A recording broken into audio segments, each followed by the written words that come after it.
Artists are sexist. Sounds shocking, right? From a very long time, arts have been used by humankind as their most accessible medium to either express emotions or simply portray their daily life. However, this accessibility has been historically more preferential towards male artists, making their female counterparts to be unashamedly undervalued and even wiped out from the artistic worldwide scenario. Although we know that talent comes regardless of the genre, women have been obligated to fight their way into this scene, breaking an obnoxious stereotype set above them. That's why names like Frida Kahlo, Sonia Delanoy, or Rose Benoit comes to light, showing how useless these labels are. But within those remarkable persons, there is a truly iconic artist, someone who has been able to stand out as a voice of protest against those unfair practices, achieving success and winning the respect of prominent characters like Andy Warhol or Ronald Judd. We are talking about no other than the one and only Mrs. Yayoi Kusama.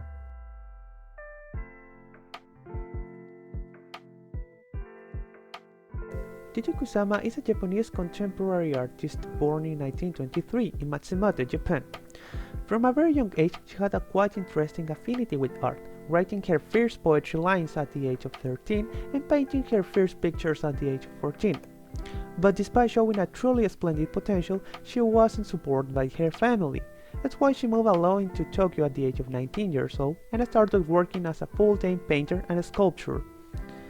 After experiencing success with her exhibitions, she went abroad to New York in 1957, and there she focused on making installations and sculptures.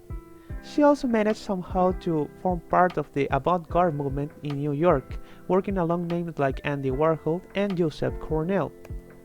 Sadly, in 1970, she started suffering from psychotic and depressing events that will force her to leave USA and later check herself in Seiwa Mental Hospital in 1977. However, her career went through an unexpected revival in 1980s, and until today, she is considered among her followers as a truly representative figure of the feminism and liberalism. Why did I choose her? I did choose her because I found interesting her history and public image. She is seen as a kind of goddess of art around the globe, and it caught my attention that people are constantly supporting her in spite of all the critiques made against her art. Also, kind of weird is it, but I like the fact that she uses her mental illness as a motivation to create. It's common to see postmodern artists basing their creative process in their own personal problems, but the way Yayoi it's made by Yayoi has its unique charm. Now that we have talked about my preferences towards her, let's take a look at her art.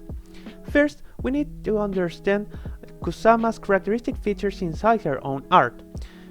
She bases all of her work in two principal components, which are polka dots and human parts like heads or eyes. She exclaims that they are a representation of her mental condition, taking part in every three-dimensional installation and graphic piece that she creates.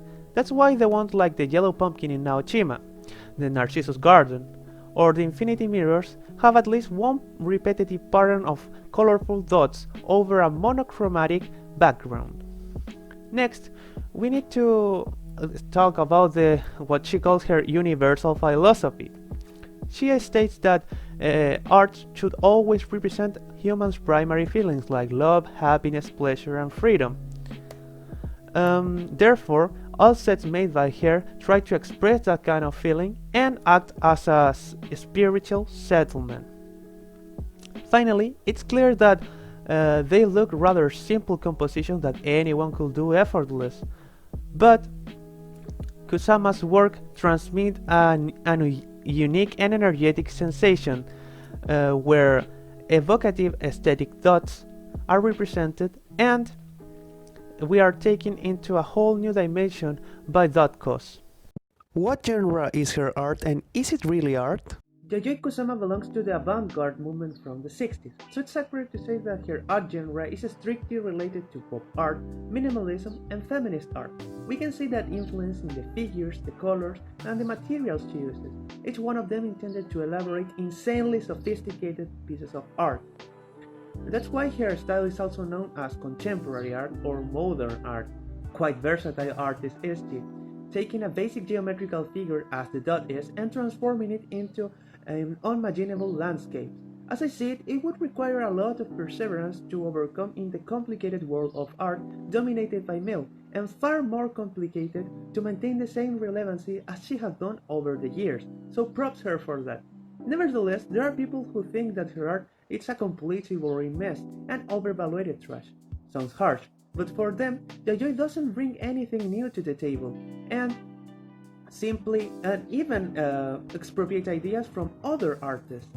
To sum up, the idea of something being art is anything beautiful that could transcend over time or common knowledge.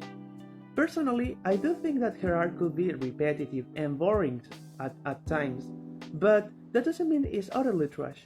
If only we were more open-minded, we could really appreciate the cultural richness that she has brought through those simple yet really powerful dots.